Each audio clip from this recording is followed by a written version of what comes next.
سڵاوتان لێ بەخۆشەویستان، من چۆمان خسرۆم لە رادیۆ تەلەڤیزیۆنی سلێمانی لەگەڵتانم دیداری تایبەتتان پێشکەشەکەم بژاری ئەمجاری دیداری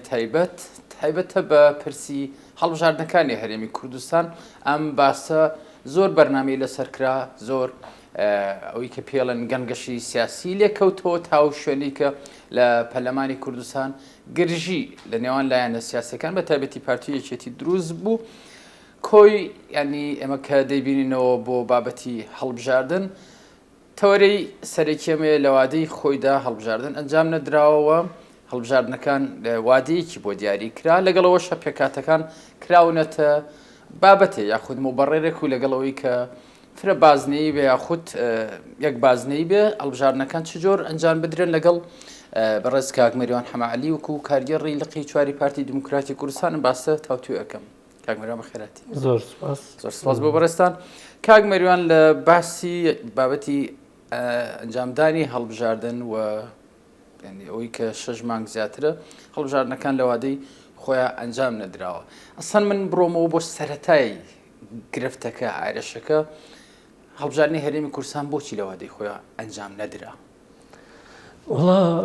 ئەگەر باسی بۆ هۆکار زۆرن بۆەوەی کە ئەو هەڵبژاردن لە کاتی خۆی نەکرا. یەکێک بە ڕێکەوتنی لایەنە سیاسەکان یەکێکە لەو هۆکارانە هەموارکردنەوەی یاسا کە ڕغبەتێکی لەسەر بوو یاسای هەڵبژاردنەکان هەموار بکرێتەوە، ئەویش دواکەوت تاوەکو کۆتاییەکانی ئەم خولەی پەرلەمان، هەروەها تەواوبوونی ماوەی یاسایی کۆمیسیۆنی باڵای هەڵبژاردنەکانی هەرێمی کوردستان کە دیسانەوە ئەوانیش پێویستیان بەوە بوو کە جارێکی کە لەلایەن پەرلەمانەوە شەرعێتیان پێ بدرێتەوە نێو بە سەرڕای ئەو بۆچوونانەی کە هەبوون لەسەر خودی کۆمیسیۆنەکەش و ئەمانە هەمویان هۆکار بوون و جەنابیشت باست کردن کە مەوزوعی کۆتاکانیش لایەنێکی تری ئەو بابەتە بوو کە بەداخەوە ینی مۆبەڕیرێکی ئەوەندە قورس و گەورە نەبوو لەسەرەوەی کە هەڵبژاردن لە کاتی خۆیان ئەنجام نەدرێت. لەبەرەوەی کە ئەنجام نەدانی هەڵبژاردن لە وادەی خۆیان کاریگەری خراپتر دروستەکان لەسەر کۆی پرۆسەی ئیداری و بەڕێوەبردن و تەنانەت ئەگەر بە جۆرێکی کە تەماشایکەین سومعی سیاسی ئەکەوێتە بەژێر پرسیار بە تایبەتی لەلایەن ئەو دۆست و نارانەی کە ئەوانەی کە ئەیانەوێ هەرێمی کوردستان سەرکەوێت نیگەرانە بن پێی و ئەوانشی کە ئەیانەوێ هەرێمی کوردستان سەر نەکەوێت شاگەشکە بن پێی و چونکە یەکێک لە هەنگاوەکانی کە هەرێمی کوردستان هەمیشە شانازی پێوەکەوەیە کە هەڵبژاردن هەیە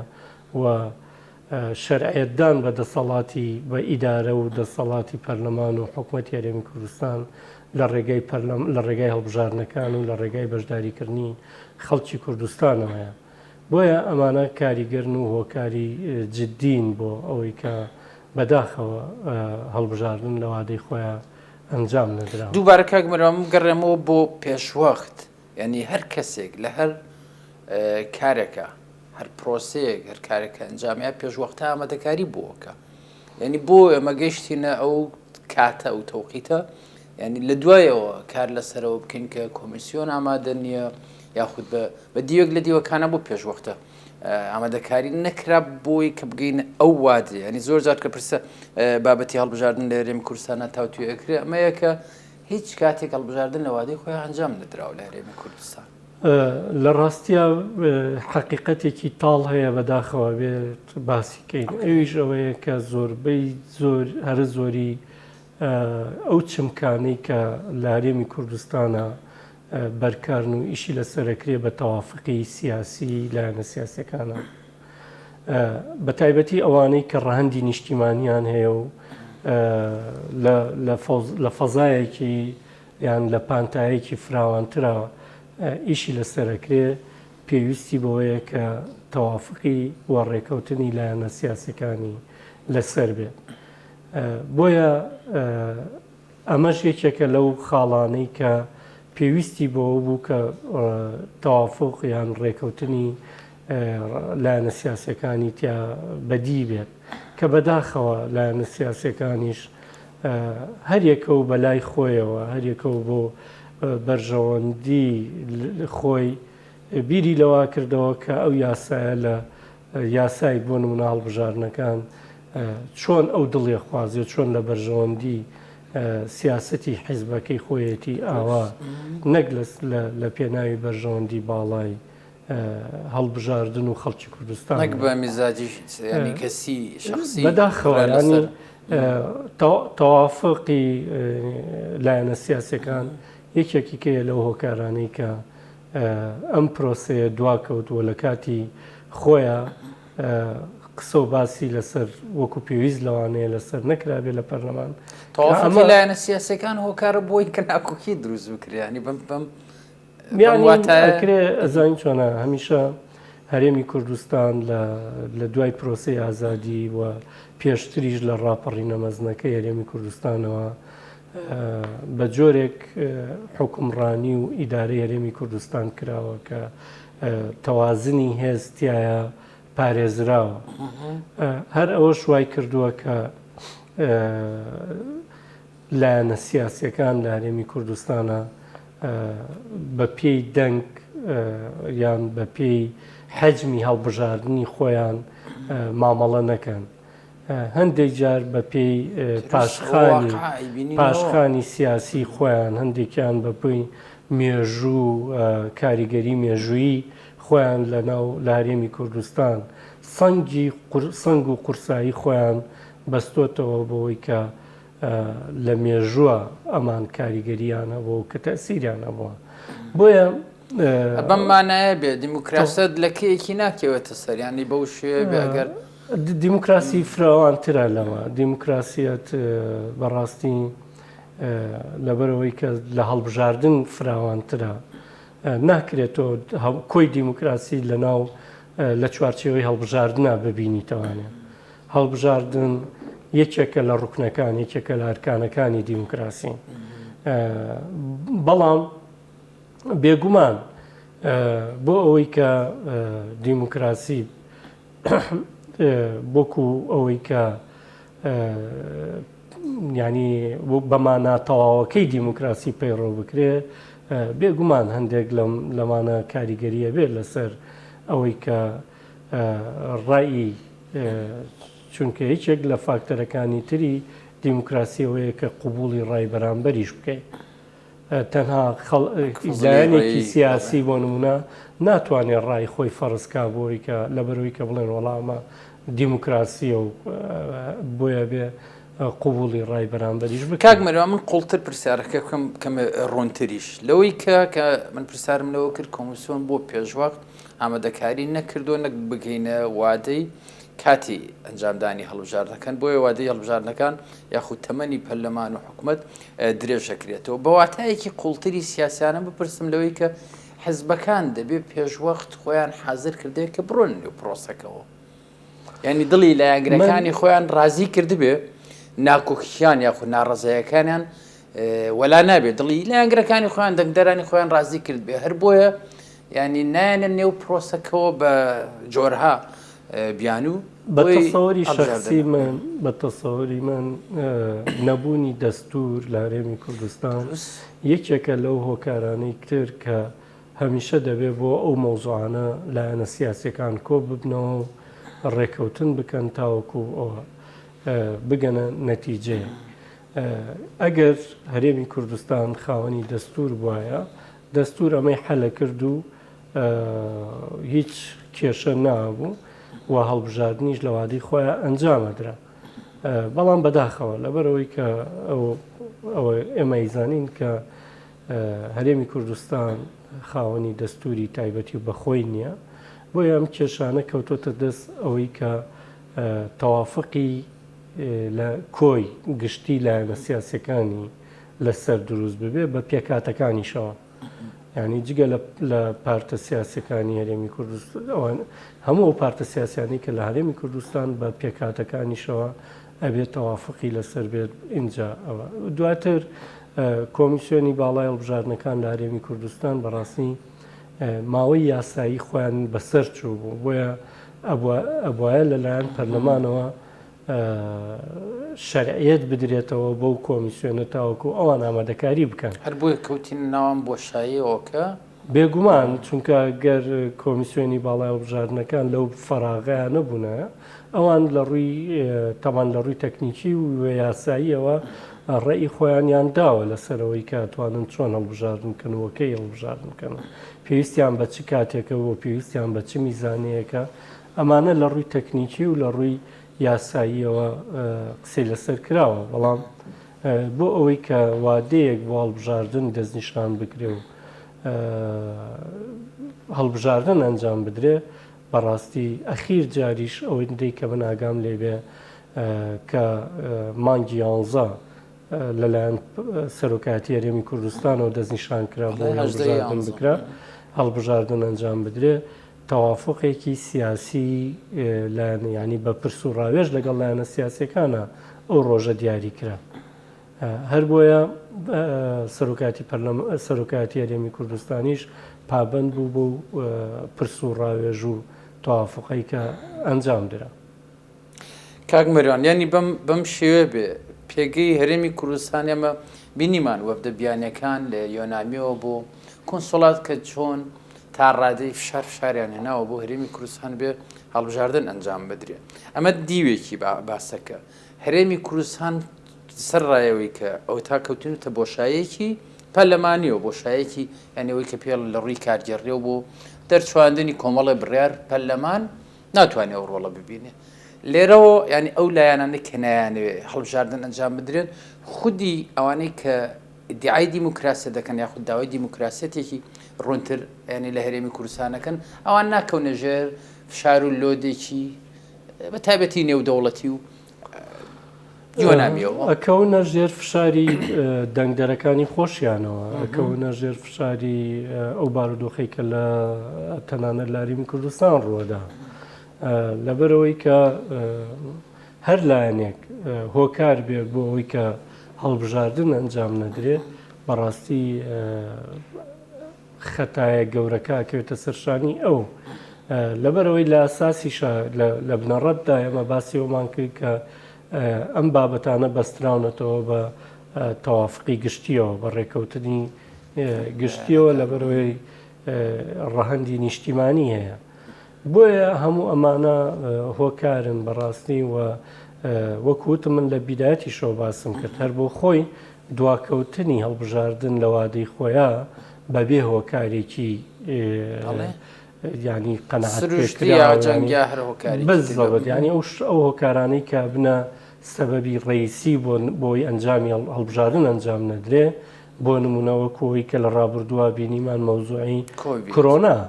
مەسەلەی شەڕ مەسەلەی هەر بابەتێکی ئەوەی کە سروشتی ڕووەدا کاتێک کە ئەم پارساوانە نەبێت هیچ پارساوێکی تر ڕێگر نییە لەبەرەوەی کە هەڵبژاردن لە وادەی خۆیان نەکرێت چونکە هەمیشە هەڵبژاردن بۆ ماوەیەکی دیاریکراوە لەو ماوەیە دیاریکراوەی خۆی کە لە هەرێمی کوردستان بە 4 ساڵ دەستنیشان کراوە لە دوای ئەو ماوەیە ئەبێتە ماوەی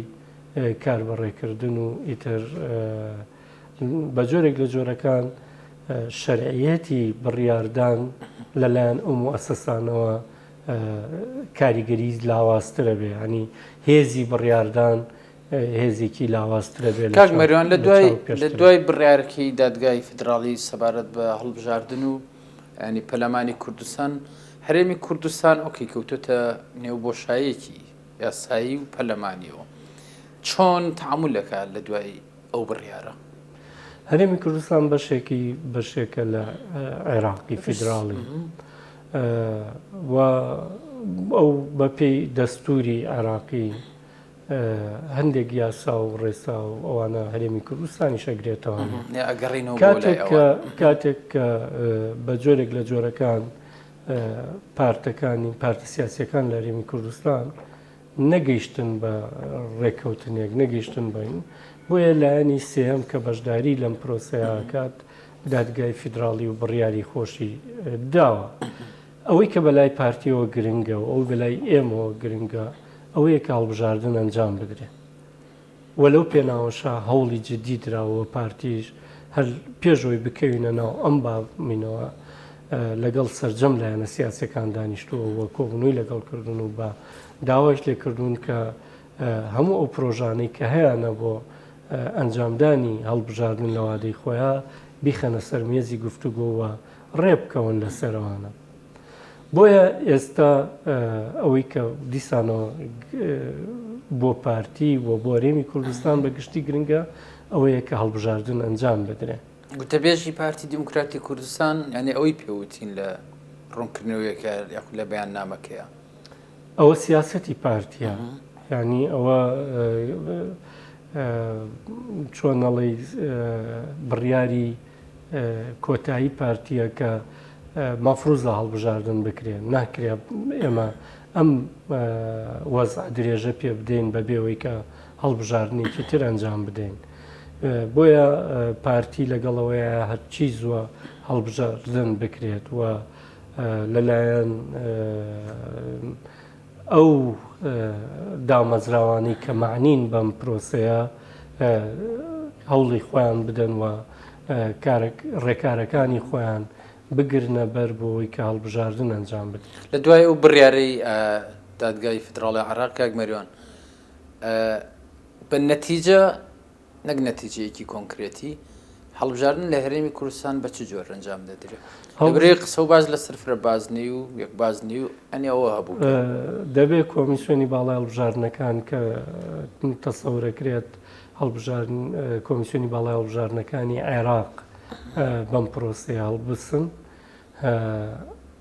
ئەوان دەگەڕێنەوە بۆ یاسا کۆنەکەی کە یاسا کۆنەکە کاتێکی لەبەرەوەی بۆ بینەرانەوە ڕوون بێت. یاسا کۆنەکەی ئەوەی کە هەڵبژاردننی ساڵی 2010 پێ ئەنجام درا تاوان کوردستانە بێتە یەک بازنە کەواتە بە یەک بازنی بێ بەڵە. ڕۆڵی سەرۆکی هەرێمی کوردستان تەبەن ئێمە ئەو بۆ شاید یاسایی و دەستوریان بۆ دروست بوو ڕۆڵی سەرۆکی هەرێمی کوردستان چی دەبێت؟ مەبەستم لە ڕۆزنێچیروان بارزە. ڕۆڵی سەرۆکی هەرێمی کوردستان تەوان زۆر کاریگەرە لەسەرەوەی کە هەمیشە ئەو دەوری خۆی بینیوە ینی سەرۆکایەتی هەرێمی کوردستان وەسە بزات سەرۆکی هەرێمی کوردستان دەسەڵاتەکانی خۆی بەکارهێناوە ڕۆڵی خۆی بینیوە لەوەی کە لایەنە سیاسیەکانی هەرێمی کوردستان پێکاتەکان لە هەرێمی کوردستان پێکەوە ژیان لە هەرێمی کوردستان لە ژێر چەتری هەرێم سەرۆکایەتی هەرێمی کوردستانە کۆ بکاتوانێت. ئەمەش هەنگاوی باشیەوە بووە و پێگەی هەرێمی کوردستانیشی بەڕاستی بە بەهێزی هێشتۆتەوە. لە ئێستاشە لە دوای ئەم بڕیارەی کە دادگای فیدراڵی عێراقی دایەتی ئەرکە قورسەکە ئەکەوێتە سەر سەرۆکی هەرێم بەوەی کە پێویستە لەگەڵ کۆمیسیۆنی باڵای هەڵبژاردنەکانی عێراق ڕێبکەون لەسەر مۆعیدێک ڕۆژێک بۆی کە هەڵبژاردننی تیا ئەنجام بدرێ بە پێی ئەو ڕێکارە یاسایی و تەکنیکیانەی کە کۆمیسیۆنی باڵای هەڵبژاردنەکانی عێراق پێویستی پێیەتی بۆ خۆ ئامادەکردن. دووبارەیانی هەر دەسەڵاتەکان نەگەڕێنەوە بۆ سەرۆکی هەرێم بێگومان ئەبێ دوا بڕیار مەبەست ئەبێ لەلایەن سەرۆکی هەرێمی کوردستانەوە تەکلیف بکرێ بۆەوەی کە کۆمیسیۆنی باڵای هەڵبژاردنەکانی عێراق ئەم پرۆسەیە بگرنە ئاستۆی خۆیان. بەمەرجێ پێشوەخت ینی سەرۆکی هەرێمی کوردستان 15 ڕۆژ ینی وادەی درێژکردنەوەی پەرلەمانی خرایە بەردەست واژۆی نەکرد. ینی مەسەلەکە لێرە نییە کە دەسەڵاتەکانی خۆی بەکاربێنێ لە هەر شوێنێکە پێشوەخت واژۆی نەکرد من باسم کرد لەبەرەوەی کە موسەساتی هەرێمی کوردستان بەڕاستی وابەستەیە بە تەوافقی سیاسیەوە و تەوافقی سیاسیش لە هەرێمی کوردستان بۆتە یەکێک لە فاکتەرە گەورەکانی یەکریزی لە هەرێمی کوردستان. سەرۆکی هەرێمی کوردستان هەمیشە لەگەڵ ئەم جۆرە ڕێکەوتنە بووە بۆیە ویستێتی هەر بڕیارێکە دەرئەچێ لە هەرێمی کوردستان کۆدەنگی لەسەر دروستکە. بۆیە هێشتنەوەی ئەو بابەتانە و جگە لاوەی کە لە ڕووی یاساییەوە ئەوە ئەرکی خۆیانە بەڵام یەکێک لە لایەنەکانی تری ئەوەیە کە سەرۆکی هەرێمی کوردستان بەلایەوە زۆر گرنگ بووە کە تەوافقی سیاسی و ڕێکەوتن و یەک ڕێزی بپارێزێ. ئەمەش یەکێکە بێ لەوانە، بەڵام ئێستا لەم مەرحەلەیە ناچارین بەوەی کە موعیدێکە بێت، کاتێکە بێ، ڕۆژێکە بێ بۆی کە هەڵبژاردننی تیا ئەنجام بدرێ، بەڵام ئەم جاریان لە ڕێگای کۆمیسیۆنی باڵای هەڵبژاردنەکانی عێراقەوە. کاک مەریوان لەو شەژمانگەی کە پەرلەمانی کوردستان دانیشت و کۆمەڵی بڕیاری دەرکرد، بەڵام لە دوای بڕیارێکی دادگای فدراڵی چی لە پەرلەمانی کوردستان بڕیاری لێدراوە کانسڵە بێتەوە بە یاسا؟ من ڕاستیەکەی لە اختصاسی من نییە و ناتوانم بە شێوازێکی وە لەسەر ئەو چونکە کۆی کاک مەریوان هەمیشە مراقبە بەتابەتی لە بابەتی هەڵبژاردن وەرترە کاک مەریوان مەسەلەی یاسایی بوون و یاسایی نەبوونی ئەوەی پەرلەمانی کوردستان دەبێت لە بڕیارەکەی مەحکەمەی فیدراڵیە ئیشارەت بۆ بدرێت و درابێت بۆی کە ئەم پرۆسەیە لەوێ کۆتایی پێێت و ئەو بڕیارانەی تر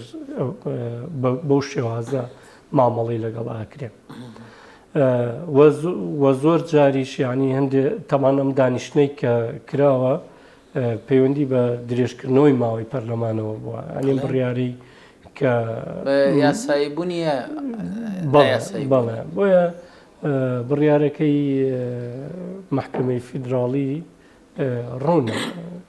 ئەوەی تریژەمێنێتەوە پێویستە یاساییەکان لە پەرلەمانی کوردستان تەوزیحیانە بێ و قسەی خۆیانە بێ لەسەرەوەی کە کام بابەت یاساییە کام بابەت یاساییە. لە کۆی ئەم پێشاتانە کێنە بەردەم، ینی ئێمە لە هەرێمی کوردستانە بە تایبەتی دانیشتوانی هەرێمی کوردستان هیلاک کراوە لە بەهۆکاری ناکۆکی سیاسی، ینی ناکۆکی حزبە سیاسیەکان. ئەو بڕیاری دادگای فدراڵی بە ئێمە وت، یعنی هەر کات ئێمە لەگەڵ لە نێو خۆمانە ناکۆک بین لە عێراقا ینی شتێک یەکلا ئەکەنەوە، بەڵام دوجار لە بەرژەوەندی چیە باشترە خۆمان تەبابین لە نێو خۆماندا، کە هەرچەنە بەڕستان ئاماژەت پێیا کە ئەمە لە نیەتی سەرۆکی هەرێمی کوردستانەکە هەمیشە سەردانی لایەنەکانی کردووە، دەستی ئاشتەوایی درێژ کردو. ئەمە بە دیکۆمن لە شەژمانگی ڕابردوو ئەممان بینیەوە. بە تاکید لێک ئێمە گەر هەندێک بگەڕێنەوە بۆ دووەوە دەبینین لەو کاتێک کە لایەنە سیاسیەکان ڕێک بوون و یەک بوون بە جۆرێک لە جۆرەکان یەکقیتابیانە بووە، نزیک بوون لەیەکەوە، دەستکەوتی گەورە سەرکەوتنی گەورە تۆمار کراوە و پێویستی بەوە نەبووە خەڵکی تر کەسی سێم و چوارەم داخەڵی ناو ئارا و لێک تێگەیشتنی لە هەرێمی کوردستان بکەن. بەڵام لەو کاتانەی کە لایەنە سیاسیەکان لێک دوورکەوتونەتەوە جار بە هەر وەکارێک بێ بەڕاستی هەم زەرەری گەورەمان کردووە، هەم لایەنی سێهەم بە ئیجابی و بە سلبی داخڵ بوون و بڕیاریان داوە. بێگومان من لە ڕووی دەرونیەوە ینی وەکو تاکێکی لە کورد تەماشایان بڕیاری باڵنەی دادگای فیدراڵی یەکەم. ئێمە من نیگەرانم وەکو تاچێکی کورد لە ناودوو کەوانەیە، من نیگەرانم بەوەی کە پێویست کارگەیشتەوەی کە مەحکەمەی فیدراڵی بڕیارێکی وا بەسەری ئەمە بسەپێن قەزاوەتی نێوماڵی ئەمە بکەن. بزەبێت من خۆشحاڵە بووم بەوەی کە ئەم بابەتە پێش ئەوەی ماوەی پەرلەمان کۆتایی پێبێ، ماوەی یاسایی پەرلەمان کۆتایی پێبێ لە ناو پەرلەمانی کوردستانە یەکلایی بکرایەتەوەوانێ و کۆتایی پێباتە. بەمەرجێ ئەوانەی کە لەوێ ینی ئەم کەیسانە ئەجۆڵێن ئەمە نیەتیان ئەبینینەوە، نیەتی پێشوەختیان ئەبینینەوە و ئەو ئەکتەی ئەو ڕۆڵی بینن یانی ئەکەوێتە دەرەوەی ئەو کەوانی کە کاگمەریوان دایناکە ناوی کورد و کوردستان. بێگومان ئەوان هەدەفێکی ئامانجێکی ڕەشیان لە پشتی ئەمەوەیە، ئەوی ژۆیە کە بە جۆرێک بەداخەوە کە بەشێک لەوانە کوردن، ئەیانەوێ هەرێمی کوردستان لە قاڵە بدەن، ئەیانوێ هەرێمی کوردستان بچووک بکەنەوە، ئەیانوێ ئەو شانازیەی کە بارێمی کوردستان بڕاوە و جۆرێک لە دیفاکتۆ وەکو جۆرێک لە حکومڕانیەکی جیاواز. ئەمە ناکاتە کاگمەرە ئەمە ناکاتە دووربینی ئەو لایەنانە کە هۆکاری دروستکردنی ئەم ناوکەکە بوونەوە بڕیارەکە 2000 بە زیانی خۆیان کەوتەوە دوور نەبینین یعنی منیش نەبوونی بەڵەوەیە کە بەڕاستی زۆر تەسک بیرەکەنەوە و زۆر کورت ئەبینن بۆیە بیر لەواکەنەوە کە ئەبینن کە خۆیان ینی سوودمەندی یەکەم نین ناشیانەوێ خەڵکی کە سوودی پێ بگە خۆیش نەبخوان زیان مەسەلەیەکەیە قسەیەکەیە کە ئەو ترێ ئەڵێگەر پێم باش نەکرێت توانم تێکی بدەمیان ئەگەر من دەستکەوتەکە بۆ من نەبوو نایەڵم بۆ تۆش ببێ بەداخەوە هەندێک لەو خەڵکانە هەندێک لەو لایەنانە لەسەر ئەم ناجە لەسەر ئەم شێوازە ئیشەکەن کە لە نەتیجە کوردستان تایە زەرمەندە بەم واتای هیچ لەوە خۆشتر نییە من قەزاوت من قازی نێوماڵی خۆم بم نەک کەسێک لە دەرەوە بێت بمانەوێ نەمانێت ئۆکەی لە چوارچوەیە عراقی بەڵام کەسانی تریان لە نێو ماڵەکەی ئەمەیە بڕیار دەرەکەن ئەمە بۆ شکۆ من واز لە شکۆی ئینسانەکەم بۆ ئەمانەیەن جاخۆ هەمیشەوا بووە ینی کاتێک کە بینی لایەنێک بە تایبەتیش پارتیوێکێتی کە نێوانیان بە جۆرێک لە جۆرەکان دوور کەوتۆتەوە لە یەکترین هەمیشە خەڵکی ترویستێتی لەم درزەوە داخڵ بێت و درزەکە گەورەتر بکەوە ڕێی لایەنە سیاسەکان لە هەرێمی کوردستان دوور بکاتەوە لە یەک بۆەوەی کە ئەوان ئەو مەبەستەی کە هەیەە جێبەجێ بکەن اینجا ئەوانی تر لە ناو چوارچەوەی عێراقا لە ناو بازنگەی عێراقا یان لە دەرەوەی ئەم بازنگەیە بەڕاستی ئیشیان لەسەر کردووە و بەردەوامیش ئیشی لەسەرەکەن ئەمێنێتەوە سەر ئەوەی کە ئێمە خۆمان چۆن مامەڵە لەگەڵ ئەمانەیەکەین ئێمە خۆمان چۆن ئەتوانین نەهێڵین ئەو دەستانەی کە یانەوێ دەستێکی نێگەتیڤ بن ئەیانەوێت دەستێکی دوژمنکارانە بن